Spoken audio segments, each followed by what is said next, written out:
Абайдан 9-шы қара сөзі. Осы мен өзім қазақпын, бірақ қазақты жақсы көрем бе, әлде жек көрем бе, оны әлі білмеймін.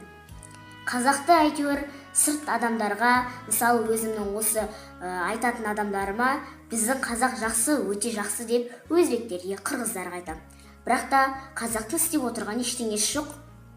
Өзімнің сыртым қазақ, бірақ ішім басқа сияқты. Білмеймін, әйтеуір мүлде басқалық сияқтымын. Мен өзімді мысалы өзбек санасам, өзбекке де ұқсамаймын. Қырғыз санасам, қырғызға да ұқсамаймын.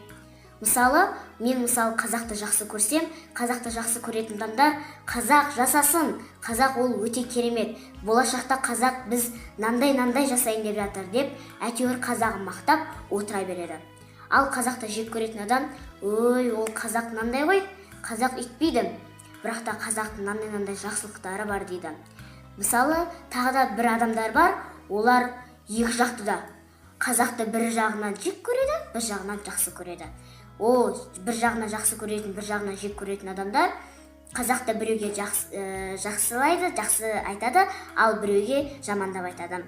Мысалы, біреуге айтса, қазақ ол нандай, бірақ та қазақтың нандай жақсылықтары да бар ғой деп айтады.